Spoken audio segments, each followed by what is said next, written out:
Não é de surpreender que o antigo conto de Peter Pan tenha alguns conteúdos contestáveis que não deveriam ser expostos a crianças. Mensagens morais como "eu nunca quero crescer",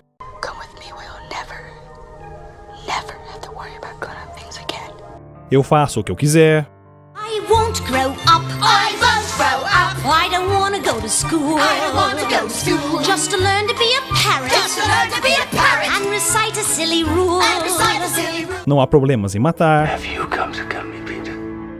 Pedofilia. Lembre-se que Peter Pan recebeu o nome do deus grego do desvio sexual, estupro e tortura. Falemos disso depois. Mas, o que talvez você não saiba é quão tenebrosa verdadeiramente é a origem da história. Talvez você queira repensar em expor essas influências rebeldes a jovens mentes. A história foi originalmente escrita por James Matthew Barrie em 1860. Ele perdeu seu irmão num acidente de patinação no gelo e sua mãe nunca se recuperou mentalmente do incidente. Ela até vestia James como seu irmão para fingir que o menino ainda estava vivo.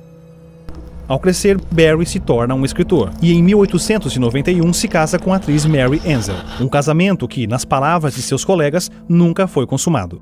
Mary tem um caso com outro escritor e o casamento é destruído pelo divórcio. Barrie, abalado pela aprovação, está caminhando com seu cachorro num parque e conhece os Davis.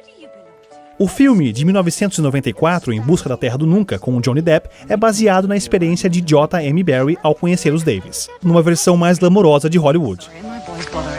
J.M. Barrie, pleased to meet you. J.M. Barrie, the author. Entretanto, Barrie rapidamente atrai os meninos George, Jack e o bebê Peter e passa a ser um visitante regular na casa deles e conquista o título de tio Jim. Barrie usa a família Davis como temas para seus escritos e é principalmente inspirado pelo bebê Peter, então coloca o nome do personagem de Peter Pan. Peter Pan apareceu pela primeira vez no livro Peter Pan nos Jardins de Kensington. O romance levemente velado de Barrie sobre George Davis, que hoje, com nossa sensibilidade aos predadores sexuais, tem um tom bastante assustador. No livro, um menino chamado David vira amigo do narrador, que finge ter um filho que morreu. Ele usa essa mentira para criar amizade com os pais de David. O narrador fica especialmente entusiasmado com a mãe de David, Mary, que é enganada, e isso permite tirar David completamente dela e ser dele. No romance, o narrador inventa uma história sobre um menino mágico chamado Peter Pan que nunca fica velho e que mora nos Jardins de Kensington. O personagem foi depois criado em seu próprio livro, onde na história Peter Pan mata todos os que escolhem crescer. Barrie é sem dúvida perturbador, por ter criado um personagem parecido com o deus grego Pan, que é sexualmente distorcido. Mas o que é ainda mais irônico é que na vida pessoal de Barrie, acusações de má-fé começaram a aparecer. Acusações que o relacionamento que Barrie tinha com os meninos Davis, principalmente com Michael, era de modo inapropriado. Tal carta foi escrita ao Michael em seu aniversário de 8 anos. Queria poder estar com você e suas velas. Pense em mim como uma de suas velas, a que mais queima, a oleosa que está dobrada no meio.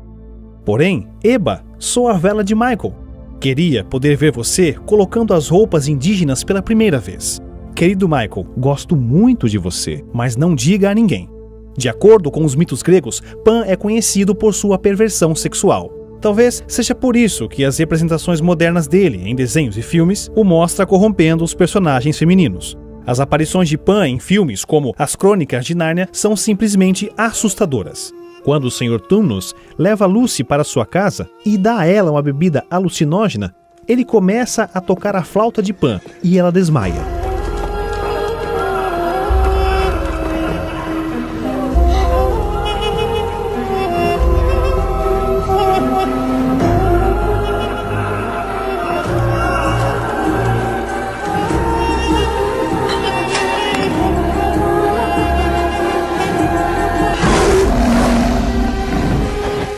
Quando ela acorda, o Sr. Tumnus está chorando.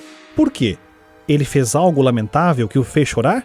A aparição de Pan no filme é abertamente satânico. O labirinto de Fauno mais uma vez mostra Pan aproveitando-se de uma menina. A versão encoberta do personagem da Disney moderou a perversão sexual, mas ainda reteve os atributos satânicos. Seduz a menina a deixar a autoridade de seus pais e ir a um lugar sem regras, like nothing you've ever seen. A world where you'll never have to grow up or grow old. Come with me. All you have to do is leave home behind. But you can never come back. Never.